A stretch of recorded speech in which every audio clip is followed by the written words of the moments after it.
Bismillahirrahmanirrahim. Assalamualaikum warahmatullahi wabarakatuh.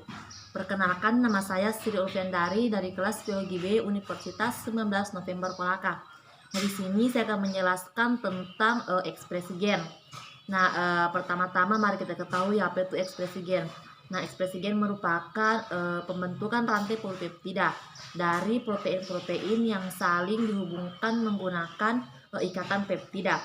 Nah, ekspresi gen ini juga merupakan proses di mana informasi yang dikode di dalam gen diterjemahkan menjadi urutan asam amino selama sintesis protein. Nah, dalam ekspresi gen terdapat dua tahapan, di mana tahapan pertama ada transkripsi dan yang kedua ada translasi. Nah, baiklah langsung saja kita ke tahapan yang pertama, yaitu transkripsi. Nah, transkripsi ini merupakan proses sintesis molekul RNA pada DNA template. Nah, proses ini terjadi pada inti sel atau nukleus, di mana pada organisme eukariotik, sedangkan pada organisme prokariotik berada di sitoplasma karena tidak memiliki inti sel, tepatnya pada kromosom. Nah, adapun komponen-komponen yang terlibat dalam proses transkripsi, yaitu yang pertama ada DNA template atau cetakan yang terdiri atas basa nukleotida adenin, guanin, timin, dan sitosin. Yang kedua ada enzim RNA polimerase. Yang ketiga ada faktor-faktor transkripsi. Yang kemudian ada prekursor atau bahan yang ditambahkan sebagai penginduksi. Nah, adapun hasil dari proses sintesis tersebut ada 3 macam RNA. Yang pertama ada mRNA, yang kedua ada tRNA, dan yang ketiga ada rRNA. Nah, dalam tahapan proses transkripsi pada dasarnya terdiri dari 3 tahap, di mana tahap yang pertama ada inisiasi atau pengawalan. Nah, dalam proses ini atau dalam tahapan ini dibagi pada hulu atau upstream dari gen, yaitu promoter. Nah, salah satu bagian terpenting dari promoter adalah kotak Pribnow atau tata box. Nah, inisiasi dimulai ketika haloenzim RNA polimerase menempel pada promoter. Tahapannya dimulai dari pembentukan kompleks promoter tertutup, pembentukan kompleks promoter terbuka, penggabungan beberapa nukleotida awal, dan perubahan konformasi RNA polimerase karena struktur sigma dilepas dari kompleks haloenzim. Nah, tahapan yang kedua pada proses transkripsi yaitu elongasi atau pemanjangan. Nah, dalam proses ini pemanjangan nukleotida setelah RNA polimerase menempel pada promoter. Nah, maka enzim tersebut akan terus bergerak sepanjang molekul DNA, mengurai dan meluruskan heliks. Nah, dalam pemanjangan nukleotida ditambahkan secara kovalen pada ujung 3 molekul RNA yang baru terbentuk. Misalnya nukleotida DNA cetakan A, maka nukleotida RNA yang ditambahkan adalah U, dan seterusnya. Laju pemanjangan maksimum molekul transkrip RNA berkisar antara 30 sampai 60 nukleotida per detik. Kecepatan elongasi tidak konstan. Nah, tahapan yang ketiga ada tahapan terminasi atau pengakhiran. Nah, terminasi tidak terjadi di selembaran tempat. Transkripsi berakhir ketika menemui nukleotida tertentu berupa stop codon. Nah, selanjutnya RNA terlepas dari DNA template menuju ribosom. Nah, tahapan yang kedua pada ekspresi gen yaitu ada translasi. Nah, dalam proses translasi, sel menginterpretasikan informasi genetik dan membentuk protein yang sesuai dengan yang diterjemahkan. Nah, mRNA setelah dikeluarkan dari inti sel, maka setelah berada di sitoplasma, subunit kecil ribosom akan mengikat mRNA setelah mRNA diikat oleh subunit kecil atau ribosom. Nah, kemudian subunit besar ribosom mengikat pada ribosom subunit kecil beserta mRNA. Nah, setelah mRNA menempel pada ribosom, molekul RNA menempel pada ribosom. Molekul tRNA membawa asam amino spesifik pada salah satu ujungnya dan menerjemahkan molekul mRNA. Nah, tRNA mentransfer asam amino dari sitoplasma ke ribosom. Nah, kodon dan antikodon harus didahului oleh pelekatan yang benar antara tRNA dengan asam amino.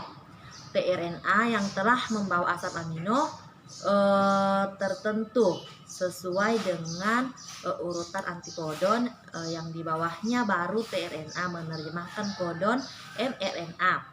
Nah, tiap asam amino digabungkan dengan tRNA yang sesuai oleh suatu enzim spesifik yang disebut aminokali tRNA sintesis. Nah, ribosom memudahkan pelekatan yang spesifik antara antikodon tRNA dengan kodon mRNA selama sintesis protein. Subunit ribosom dibangun oleh protein-protein dan molekul-molekul RNA yang disebut RNA ribosomal. Nah, kemudian dari asam-asam amino yang terbentuk, maka asam amino tersebut diikat oleh ikatan peptida sehingga terbentuk rantai polipeptida. Nah, dalam proses translasi ini juga dibagi menjadi 3 tahap. Ada elongasi, terminasi, dan inisiasi.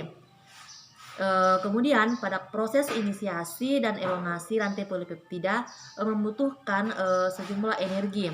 Nah, energi ini disediakan oleh GTP atau biasa disebut dengan guanosin trifosfat.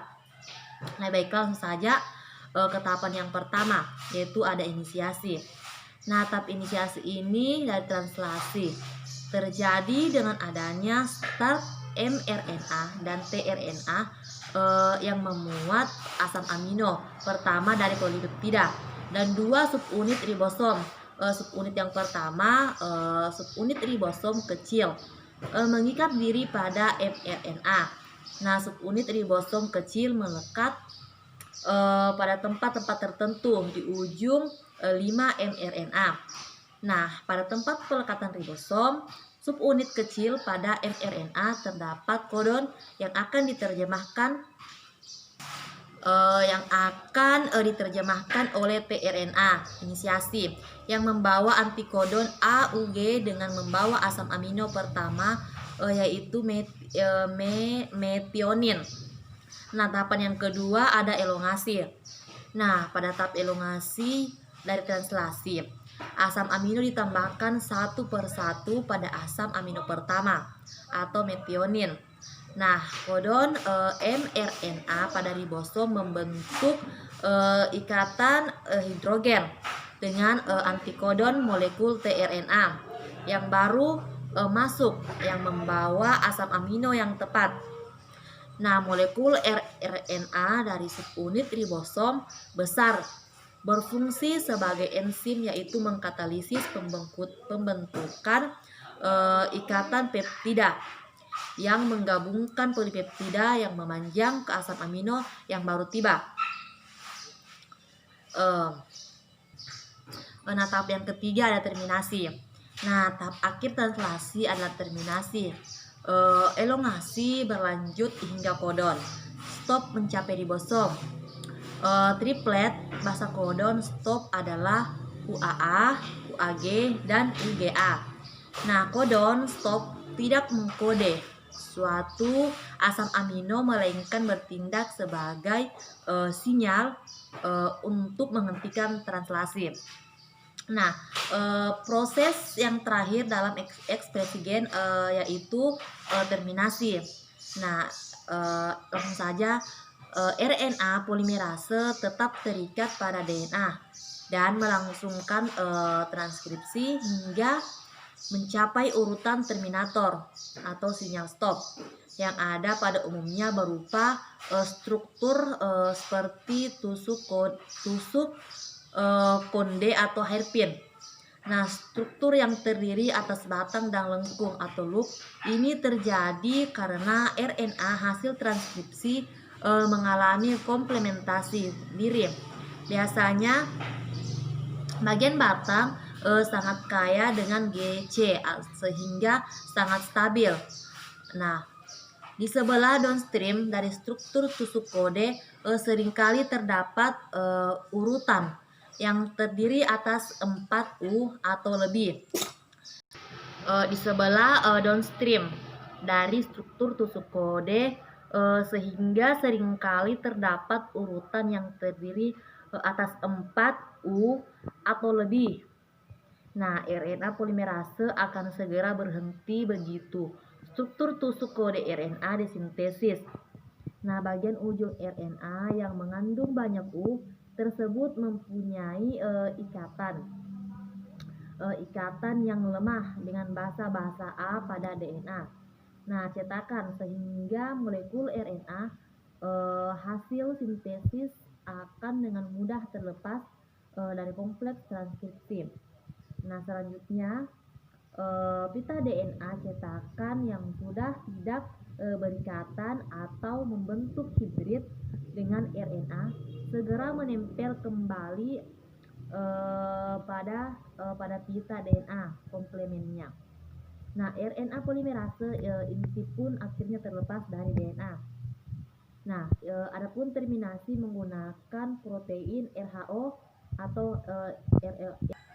Nah, selanjutnya selain karena adanya struktur tusuk kode ini, terminasi dapat transkripsi terjadi dengan bantuan suatu protein khusus yang dinamakan dengan protein RHO. Nah, RHO ini merupakan protein heksamer yang akan menghidrolisis ATP dengan adanya RNA untai tunggal. Nah, protein ini nampak terikat pada urutan sepanjang 72 basa. Nah, pada RNA yang diduga lebih disebabkan oleh pengenalan suatu struktur spesifik karena adanya urutan konsensus. Nah, RHO bergerak di sepanjang RNA menuju kompleks transkripsi. Nah, pada kompleks transkripsi ini RHO memungkinkan RNA polimerase untuk berhenti pada sinyal terminator. Sinyal-sinyal terminator ini seperti halnya sinyal terminator yang tidak bergantung pada RHO, lebih dikenali oleh RNA daripada DNA cetakan.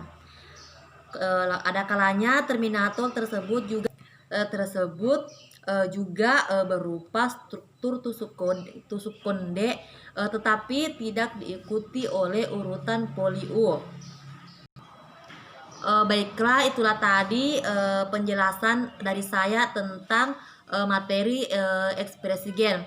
Nah, kurang dan lebihnya mohon dimaafkan. Wabillahi taufiq wal hidayah. Wassalamualaikum warahmatullahi wabarakatuh.